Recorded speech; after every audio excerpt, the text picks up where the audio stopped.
Hello friends, இந்த வீடியோல நம்ம இந்த லெசனோட லாஸ்ட் பார்ட்டுக்கு வந்திருக்கோம். miscellaneous provision. மூணு miscellaneous provisions இருக்கு நமக்கு. First one recovery of fine. அடுத்து service by post. அடுத்து other statutory references. Recovery of fine அப்படினா fine எப்பப்ப கலெக்ட் பண்ணலாம் அப்படினு சொல்றது. First one when not complying with the provisions of the act. ஆக்ட்ல சொல்லப்படுற provisions ஒருத்தன் ஃபாலோ பண்ணலைனா அவன்ட்ட இருந்து வந்து ஃபைன் கலெக்ட் பண்ணிக்கலாம். அடுத்து provisions of IPC. IPC na Indian Penal Code, CPC na Civil Procedure Code.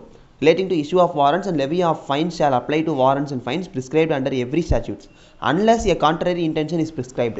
இது என்னன்னு பாத்தீங்கன்னா ஃபைன் இந்த ஃபைன் அப்படிங்கிற ஒரு பனிஷ்மெண்ட் வந்து பர்டிகுலராக இந்த ஐபிசியில் தான் சொல்லப்பட்டுச்சு. ஸோ இப்போ ஐபிசியில் வந்து ஒரு அஃபென்ஸுக்கு வந்து ஒரு ஃபைன்னு சொல்லியிருக்காங்க. வேறு ஒரு ஆக்டில் திரும்பவும் வந்து ஒரு அஃபென்ஸுக்கு ஃபைன்னு சொல்கிறாங்கன்னா ரெண்டு பேருக்கும் வந்து ஒரு கான்ட்ராடிக்ஷன் ஏற்படும். அதுலேயும் ஃபைனு இதுலேயும் ஃபைனு, அதுலேயும் அஃபென்ஸு இதுலேயும் அஃபென்ஸு. அப்போ நான் எந்த ஆக்டை ஃபாலோ பண்ணுறது, நான் எந்த ஆக்டுக்கு ஃபைன் கட்டுறது அப்படின்னு நமக்கு வந்து பர்டிகுலராக கேட்டாங்கன்னா இந்த கேஸில் வந்து ஸ்பெசிஃபிக் ஸ்டாச்சூட்டில் வந்து மென்ஷன் பண்ணிட்டாங்க. இப்போ ஃபார் எக்ஸாம்பிள் வந்து இந்தியன் கான்ட்ராக்ட்ஸ் ஆக்டில் வந்து ஒருத்தர் ஃப்ராட் பண்ணியிருக்கான் அப்படின்னா இந்தியன் கான்ட்ராக்ட்ஸ் ஆக்டில் அதுக்கு வந்து பனிஷ்மெண்ட் இருக்குது. ஸோ இந்த கேஸில் இந்தியன் கான்ட்ராக்ட் ஆக்ட்டுங்கிறது ஸ்பெசிஃபிக் ஸ்டாச்சூட். இந்த ஸ்பெசிஃபிக் ஸ்டாச்சூட்டில் வந்து ஒரு ஃபைனுக்கான பனிஷ்மெண்ட்டை மென்ஷன் பண்ணிட்டாங்கன்னா அந்த கேஸில் வந்து ஆட்டோமேட்டிக்காக வந்து அந்த கான்ட்ராக்டில் அந்த ஆக்டில் என்ன சொல்லியிருக்காங்களோ அந்த ஃபைன் தான் அப்ளிகபிள் ஆகும். சப்போஸ் இந்த கான்ட்ராக்ட் அந்த ஆக்டில் வந்து ஒரு ஸ்பெசிஃபிக்காக வந்து இதுதான் ஃபைன் அப்படின்னு சொல்லி மென்ஷன் பண்ணலைன்னா ஆட்டோமேட்டிக்காக வந்து ஐபிசி வந்து அங்கே ப்ரிவைல் ஆயிரும். ஐபிசியில் என்ன ஃபைன் சொல்லியிருக்காங்களோ அதை நம்ம ஃபாலோ பண்ண வேண்டியதாயிடும். அடுத்து mode of serving warrant notice levying fine on person under any statute shall be done in accordance with the provisions of section 63 to 70. இது ஒரு ஆட்டோமேட்டிக்கான டீமிங் ப்ரொவிஷன். என்ன மோடில் வந்து வாரண்ட் இஷ்யூ பண்ணணும், நோட்டீஸ் இஷ்யூ பண்ணணும், ஃபைன் லெவி பண்ணணுங்கிறதுக்கான ஒரு mode வந்து ஆக்டில் சொல்லலைன்னா நான் வாரண்ட்டே இஷ்யூ பண்ண மாட்டேன்லாம் சொல்லிடக்கூடாது. என்ன தான் ஆக்டில் சொல்லலைனாலும் டீம்டாக என்ன சொல்கிறாங்க, ஒரு மோடு பர்டிகுலராக இதான் மோடுன்னு சொல்லி உங்களுக்கு ஸ்பெசிஃபை பண்ணலன்னா நீங்கள் என்ன பண்ணிடணும், இந்தியன் பீனல் கோடில் 63லேருந்து 70 செக்ஷன் வரைக்கும் ஒரு மோடு சொல்லியிருப்பாங்க. அந்த மோடையே நீங்கள் எல்லா ஆக்டுக்கும் ஃபாலோ பண்ணிக்கோங்க அப்படின்னு சொல்லிடுறாங்க. இது எதுக்காண்டி, வாரண்ட் இஷ்யூ பண்ணுறதுக்கு, நோட்டீஸ் இஷ்யூ பண்ணுறதுக்கு, ஃபைன் லெவி பண்ணுறதுக்கான மோடுக்காண்டி மட்டும்தான் இந்த செக்ஷனை தவிர வேறு எதுக்கும் கிடையாது. இதுதான் ரெக்கவரி ஆஃப் ஃபைன் ரிலேட்டடாக இருக்கிற ப்ரொவிஷன்ஸு. அடுத்து சர்வீஸ் பை போஸ்ட். போஸ்ட் மூலமாக வந்து ஒரு சர்வீஸ் பண்ணுறோன்னா நான் போய் போஸ்ட் அனுப்பிட்டு வந்துடுறேன் அப்படின்னு சொல்லிட்டு போயிட்டு வந்தால் வேலை முடிஞ்சிடாது. அதில் வந்து டீம்டாக நம்ம என்னென்ன பண்ணணும், ப்ராப்பர்லாம் அட்ரஸ் போட்டுக்கணும். அட்ரஸே போடாமல் வந்து இவங்க அந்த ஆக்டில் என்ன சொல்லியிருக்காங்க, போஸ்ட் மூலமாக அனுப்புன்னு மட்டும் தானே சொல்லியிருக்காங்க, நான் எதுக்காண்டி அட்ரஸை போடணும்லாம் கேட்கக்கூடாது. ஒரு போஸ்ட் அனுப்புகிறோன்னா அதுக்குன்னு சொல்லி ப்ரொசீஜர்ஸ் இருக்குது. அந்த ப்ரொசீஜர்ஸை வந்து டீம்டாக ஃபாலோ பண்ணணுமே தவிர ஒவ்வொரு இடத்துலையும் வந்து போஸ்ட்டில் அனுப்பு, அதில் அட்ரஸை மென்ஷன் பண்ணு, போஸ்டேஜை பே பண்ணு, அந்த மாதிரிலாம் அவங்க சொல்ல மாட்டாங்க. அது எல்லாமே நமக்கான deemed provision. First properly addressed, அந்த நம்ம டூ அட்ரஸோட லேட்டஸ்ட் நோன் அட்ரஸை நம்ம மென்ஷன் பண்ணிடணும். போஸ்டேஜ் அந்த அனுப்புறதுக்கான போஸ்டேஜ் சார்ஜஸை கரெக்டாக பே பண்ணிடணும். அப்புறம் ரெஜிஸ்டர்டு போஸ்ட்டாக இருந்து இது நமக்கு வந்து மென்ஷன் பண்ணலைன்னா இந்த போஸ்ட் ஸ்வீட் போஸ்ட்டில் பண்ணு இந்த மாதிரி மென்ஷன் பண்ணலைன்னா டீம்டு அஸ் ரெஜிஸ்டர்ட் போஸ்ட். எப்போவுமே நார்மலாகவே நம்ம வந்து ரெஜிஸ்டர்ட் போஸ்ட்டில் அனுப்பணும்.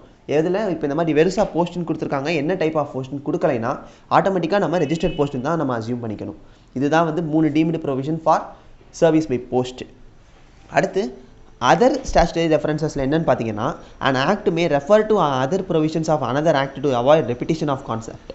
ஒரு விஷயம் வந்து நம்ம ஆக்டில் சொல்ல நினைக்கிறோம், அதே விஷயம் வந்து வேறு ஒரு ஆக்டில் ஏற்கனவே சொல்லியிருக்காங்கன்னா திரும்பவும் நம்ம அதே விஷயத்தை வேறு மாதிரி நம்ம இதில் சொன்னால் அந்த கிளைண்ட்ஸுக்கோ இல்லை கஸ்டமருக்கோ இல்லை அக்யூஸ்டுக்கோ வந்து கன்ஃபியூஸ் ஆகிடும், எது நம்மளோட பனிஷ்மெண்ட்டு எது நம்மளோட ப்ரொவிஷன்.